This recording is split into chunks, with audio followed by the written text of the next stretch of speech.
kilometers to Delhi now? 300 maybe? More? 300. 50 maybe? No. No? 75. Like,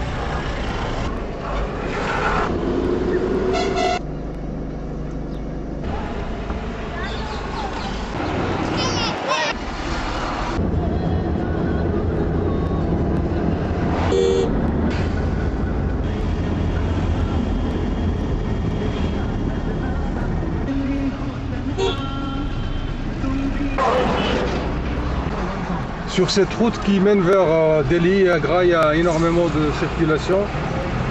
Comme on peut voir, il y a beaucoup de camions chargés de marbre ainsi que des produits hautement inflammables, ce qui rend le risque plus élevé, étant donné qu'ils roulent comme des fous et ils doublent dans tous les sens, à droite, à gauche.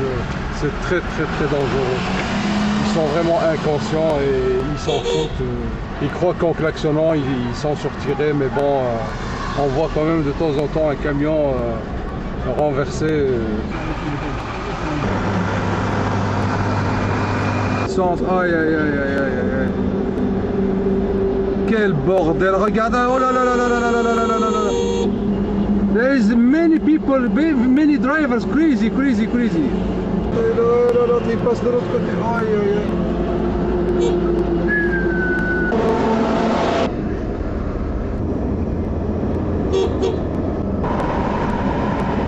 Il devrait mettre des ralentisseurs sur toutes les routes d'Inde.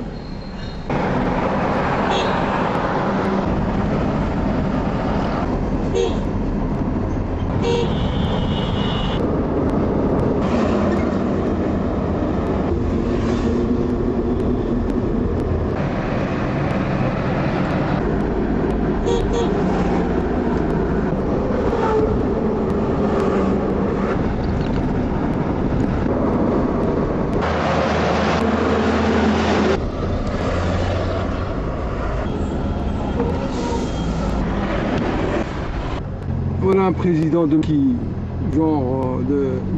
personnalité qui ne font rien pour résoudre ce genre de problème, ce bordel, cette circulation infernale.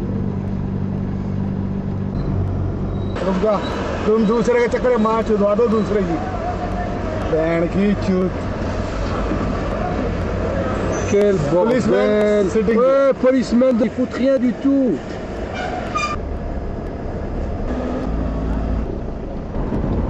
Alors les motocyclistes qui sont en général beaucoup sans casque, voire presque tous sans casque, rares ceux qui le portent. Et quand ils le portent, les passagers qui sont avec, nombreux des fois jusqu'à 5 personnes, ne portent pas de casque. Ils slaloment entre les camions et ils jouent à la roulette russe.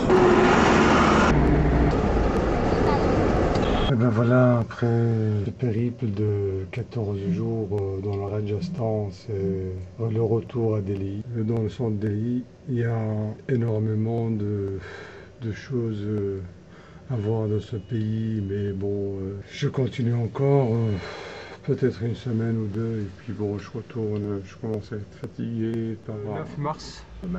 La ville est sous le brouillard, tous les jours sous le brouillard. Et là je suis en partance vers Agra, Varanasi, dans le sud de Delhi. Encore une semaine.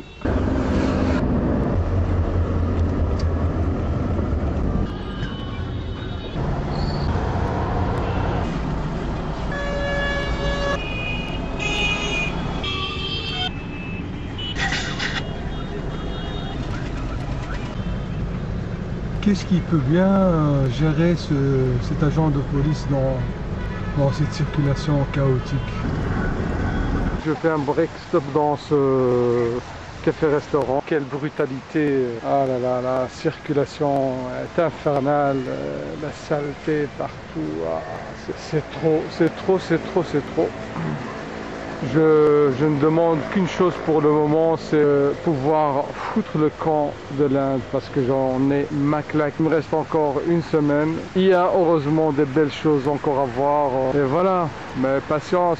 Je pose de temps en temps la question aux touristes occidentaux qui sont ici. Ils sont du même avis que moi et ils trouvent que bon, c'est très chaotique. Heureusement qu'il y a des merveilleuses choses à voir, mais dans le même temps c'est très fatigant et les chauffeurs de taxi et de car s'arrangent toujours pour déposer les touristes à des endroits pareils pour pouvoir respirer et voir autre chose que de la saleté. Patience, ça va aller, courage.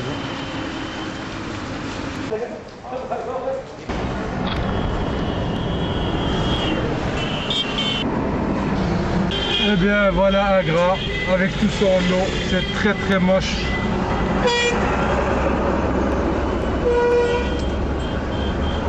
Bien voilà l'entrée du fameux Taj Mahal qui se trouve au-delà de cette porte.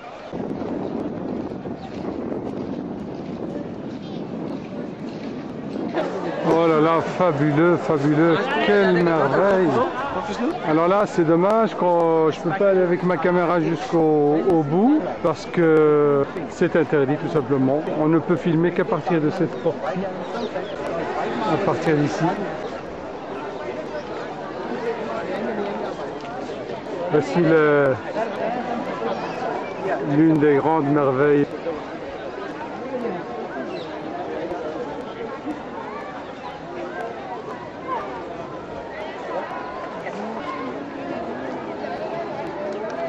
Et ici, le Taj Mahal, il se trouve à Agra. À Agra, qui est une ville vraiment très très moche avec tout ce qui est tout le bruit, la pollution, la saleté. C'est infernal. Mais bon, heureusement qu'il y a de temps en temps quelque chose qui... Allez, je continue.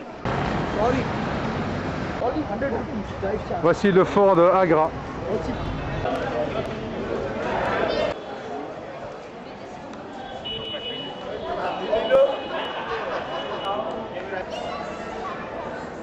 Un des plus beaux monuments de l'Inde, notamment le fort aussi.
Et le jour se lève sur Agra.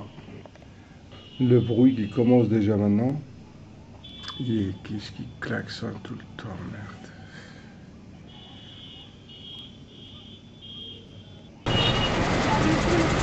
Ceci est un garage pour réparer les pneus.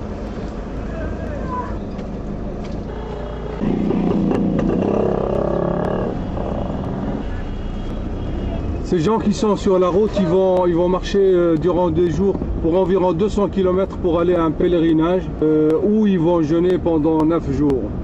Quel courage de marcher comme ça pendant plusieurs jours à travers les campagnes, la route, le bruit, la saleté, dormir en cours de chemin.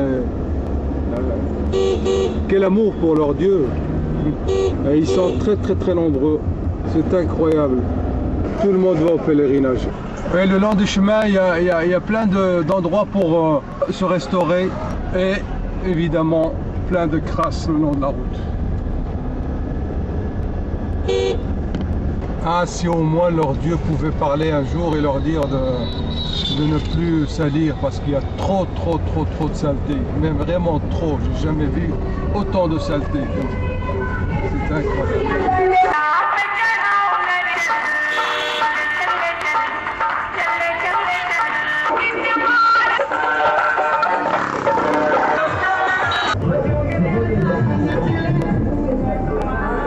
Alors, des chargements de pommes de terre, il y en a partout le long de la route.